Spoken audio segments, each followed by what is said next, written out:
नमस्कार, मी ऐश्वर्या कुलकर्णी देशपांडे तुम्हा सर्वांचं मराठी मनोरंजन विश्व या चॅनलमध्ये खूप खूप स्वागत करते.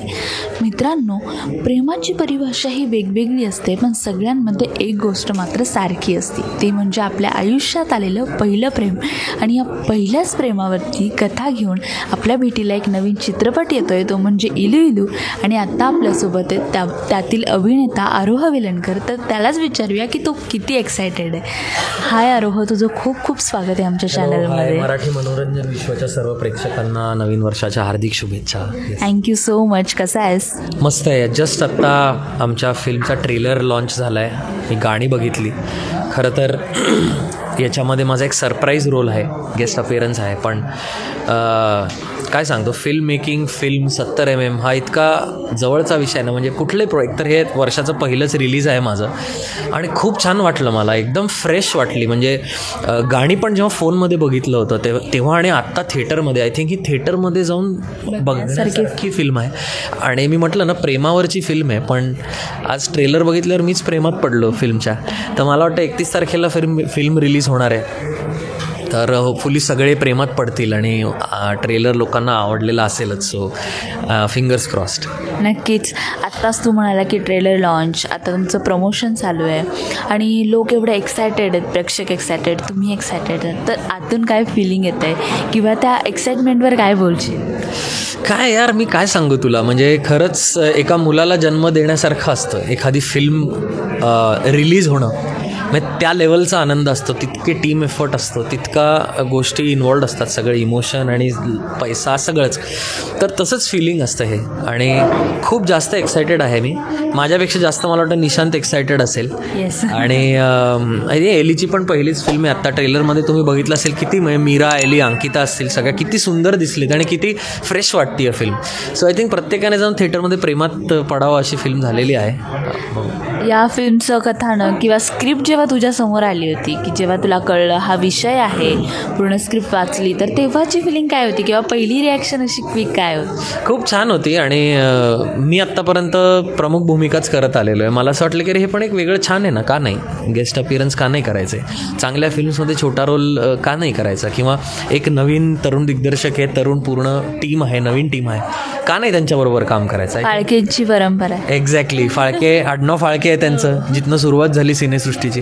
तर मला वाटलं की खूप गोड फिल्म आहे आणि एलीची पहिली मराठी फिल्म आहे, तर छान असेल. So I just trusted the process. Me basically he film माणूस बघून केली. मला ती लोक जे मला भेटायला आले होते ते आवडले आणि मला वाटलं की हे करायला पाहिजे, म्हणून मी केली. आणि म्हटलं, जसं ट्रेलरमध्ये तुम्ही बघितलं असेल, फिल्म बघितल्यावर तुम्हाला अजून कळेल की नक्की काय सरप्राईज आहे माझा. आणि नक्कीच. आत्ता तू जसं म्हटलास की तुला माणसं बघितली किंवा स्क्रिप्ट आवडली, एक वेगळं काहीतरी करायला आवडलं, तर जेव्हा शूट झालं लोकेशन वाईज किंवा जेव्हा तुम्ही सगळा क्र्यू होता, आणि मेन म्हणजे या फिल्मचं आहे की पूर्ण रेट्रो थीम किंवा विंटेज गोष्टी याच्यामध्ये आहेत, ॲम्बॅसिडर असेल किंवा काही असेल, तर या गोष्टींचं किती कुतूहल होतं किंवा त्यासोबत काम करताना किती मजा आली?